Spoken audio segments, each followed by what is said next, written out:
So I was added to a group chat today, one that broke the news of my and many other people's former high school music teacher passing, Peter Ford. He taught at Crestwood Secondary in Peterborough, Ontario. And there's you know, a lot of things that go through your mind when you think about people who inspired you at various places along your journey. And he was one. And I have just a couple of stories that I wanted to recount as a tribute, not to make this about me, but they involve me because they're my experiences with him. Guess I started, I think it was music in first semester, 1984. And I was terrified of this guy, simply because when I was in grade 8, the year before, apparently he went to various schools to sort of scout the music students to see who would be in his program the next year. And I was 2 years into playing electric bass at the time. And so I was like, I knew he was coming. I knew about him from people who had been to the school before, who were already students there. And I was like, yes, I get to meet the music teacher. In a way, I felt like he was coming to see me, but he wasn't. He was coming to see everybody. And so I put on my best performance, not in a show-off kind of way, but, I introduced myself to him, and with my El Degas bass in my hand. And, we did our couple of songs for him, and he went on his way. And I said, I'm enrolled in music class for next year, and I'm really excited. And he said, great, whatever. And when I got there, I thought I would be playing bass in the band. But no. He put me on euphonium, which we just called the baritone horn, because I already knew how to play bass. So he wanted me to expand my horizons into an instrument that was new to me, but still reading in the same clef. Little did he know I couldn't read music at the time. I was just pretty good at faking it. And I remained so most of my journey through high school in music class. So we had, I think it was in grade 9, there was like a Christmas concert or some kind of concert that happened at the school, and the cafeteria auditorium, whatever you want to call it, was full of people. Everybody's parents came. This was at night. This was not a school necessarily class in school thing. And we were to perform, and I don't remember even what the song was. But me, on the baritone horn, I had a solo. And I was like so intent on nailing this solo. And even though I couldn't read music, what I was doing was, because my mom played accordion and she could read bass clef, I asked her to tell me all the names of the notes, and then I figured out how to play them on the baritone, and I would learn how to play them. And I rehearsed it in class, and, as everybody does, I muffed some notes. But on the night of the performance, I was so prepared. I almost think I was over-prepared. And I really wanted to impress him. This was like one of the biggest moments for me as a musician. Now, mind you, at the time I was 14. I had been playing in bands, in bars with notes from my parents for a year already, since grade 8. But I really wanted to impress him. And then the moment for the solo came as da da da da da da da da da. I don't even remember what song it was. So I'm probably not even singing in the right key, but I nailed it. And it wasn't a real feature in the song other than just that one passage. And afterwards, he told me that I did really well at it, or something to that effect, that he really liked the way I played it. And I was like, what? I pulled it off?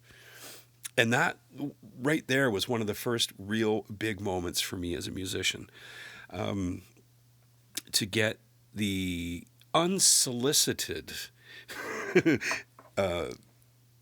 comment like that from my music teacher. That one night, for that one moment, I got his words of encouragement and respect, and it did a lot for me. We butted heads a lot. I was not the ideal music student. I was the one who didn't read well. I was the one who had a penchant for improvising, and I would know the key of the song. I would know the notes, but the thing is I was discovering freedom on my instrument, on the bass guitar, which I would sometimes go on to if the tuba player wasn't there. But I was discovering freedom on my instrument for the first time. And as this got into grade 9, later on in grade 9, I would throw in a couple of, different notes, little 1/5 things or something like that, or a little walk up or down or something like that. And he would give me the eyebrow, and I would go, okay, gotcha. And I wouldn't do it anymore. Or even into grade 10 and grade 11, where I think in the last 2 years I played bass guitar mostly. But I was still not a good music student. I couldn't read worth a damn, but I faked it really well, I think. I never failed music class. I never did really well in it either. And it's kind of funny, who would think that, I've spent the better part of my adult life teaching music professionally since then. But all of my music students know that. My private music students all know that in school I did not do well in music. I tell them, I don't brag, I don't put on any airs. So we butted heads a lot, Mr. Ford and I. And a lot of our conversations that would go on behind the scenes, where, you show up early for class, or you stay late behind in class, or you ask for extra help on something, they revolved more around things mystical than musical. And Mr. Ford was never one who hid any of his beliefs that I can recall, of things more subtle, energy-wise, I guess you could call them. But they were the bulk of the conversations that we had. We talked about music as a healer. We talked about psychic phenomena. And that might be uncomfortable for some people, but if you knew Mr. Ford, you knew that eventually it came up in class as well.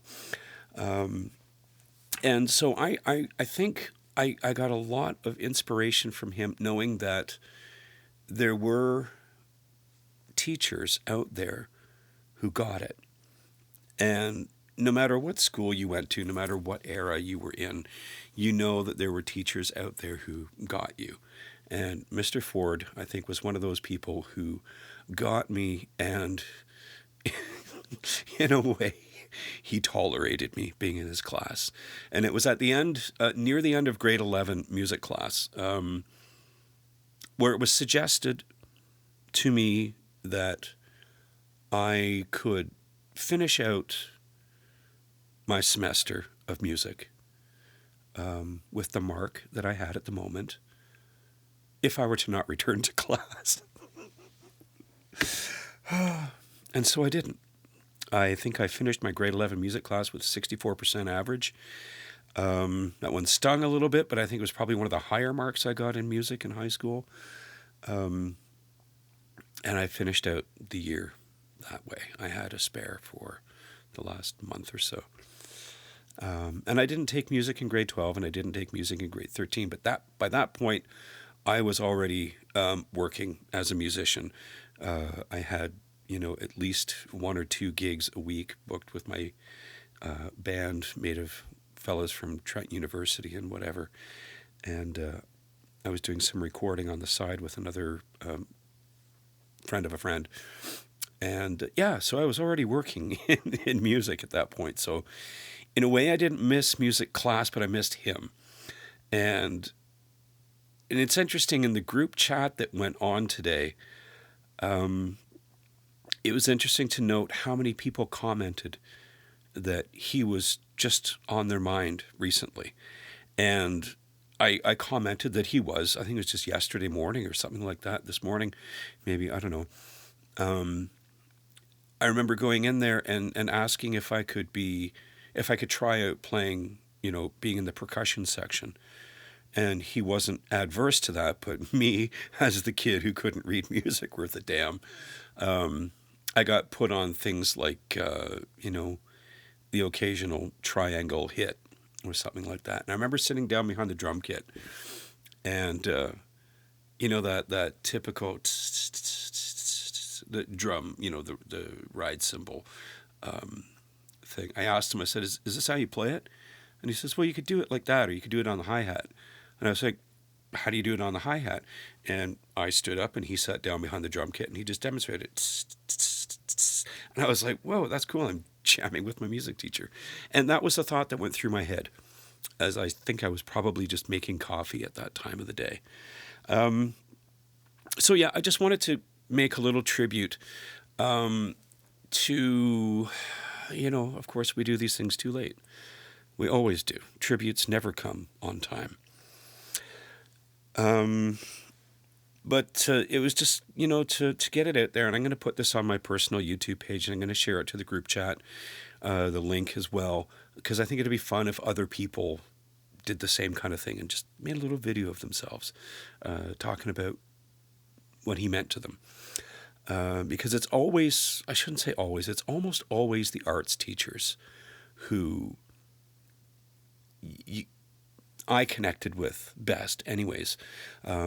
I had two other English teachers as well, Mr. Clydesdale and Mr. McCauley, who we really resonated with one another. And Mr. Clydesdale was pretty awesome. Or Clydesdale, I can't remember. Whatever it was, he said it was not the horse. Whatever, okay. He was an awesome guy. And Mr. Reed, the electronics teacher. And this is not just meant to be like a self-indulgent trip down memory lane, but, people need to say these things, I had another friend that passed away on Christmas Day as well this year. And he was a more recent friend, but I knew him all the way since back in high school. He was one of my best friend's brothers. And we never really hung out that much. We did sometimes. But when I was commuting back and forth from London, Ontario to Toronto to Peterborough, I would often meet up with him in Toronto, and he would be my ride from Toronto to Peterborough. So I lost two good people on Christmas Day. Yeah, it sucks.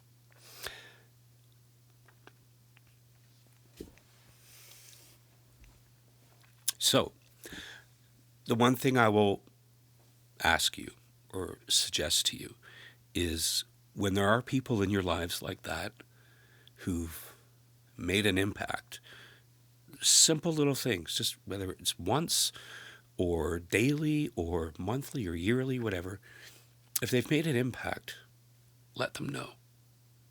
Don't let it go. Cheers to you, Mr. Ford, and cheers to you, Ken McClelland. May your journey be easeful.